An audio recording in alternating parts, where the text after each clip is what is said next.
Hello everyone, welcome back to my YouTube channel Data Toolkit. My name is Sakshi and in today's tutorial we will talk about the unit testing document. So you can see we have already covered the project, that is the sales project. We are discussing in the real time how it works exactly.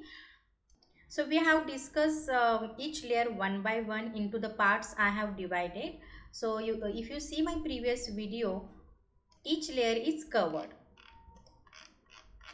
So in today's topic, we will cover the data warehouse and the unit testing, but I'm not going to cover this historical data, what is the data warehouse, because multiple time I have discussed these things in my previous tutorial. So you can go through my previous tutorial. Today we will focus on the unit testing. So first understand why we are doing the unit testing. So in the real time, once you have done your mapping as per the project requirement, then you need to verify our code is working fine or not. So how you can check or how you can do the code validation? So by doing the unit testing document, you can do it.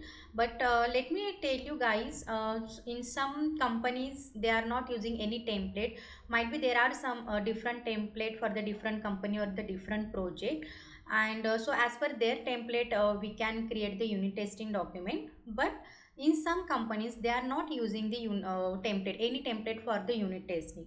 So in that case, what you can do, you can just take the screenshot of your mapping, or you can take the screenshot of your records for your reference, and you can keep the tag in Word file. So why we need these, why this is important? Because if your code is migrated into the different environment, suppose, and if the code is not work properly in the different environment, then might be the vendor or any your senior will blame on you that the developer has not done code properly. That time you have the proof that you can show, no, I whenever I have implemented that code, that time it was working fine. So you can show them that screenshot or proof. That's why we are doing the unit testing document.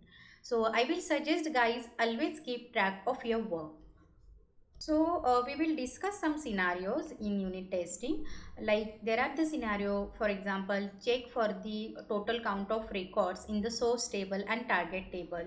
Both results should match. So this is we call the expected result. The actual result we are called the, it should same as expected result. Then pass or fail. Our workflow is passed or fail, and tested by. So who tested? Here will be the developer name will come here in this tested by column. So let me show you the template of the unit testing document. So this is just the sample template. You can see the object name means your table name, then test cases, scenarios, test case description, expected result, actual result, who tested, then pass or fail, and image. So you can attach this screenshot here. So you can see there are the different test cases. So in the some test cases we can also use the how many count in the source and target table. So this is the different scenario, like we want the count of source table minus count of the target table for the insert.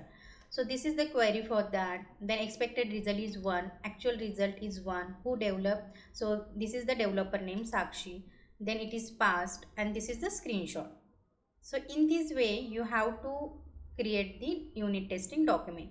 So you can see I have also attached the workflow is succeeded or not. So in this way you can also attach the screenshot for the particular mapping or the workflow, and this is the count number of the table. So in this way guys, you can create the unit testing document. So this is all about unit testing. If you feel this video is informative, please like, comment and share my video. Thank you for watching. Keep growing and learning.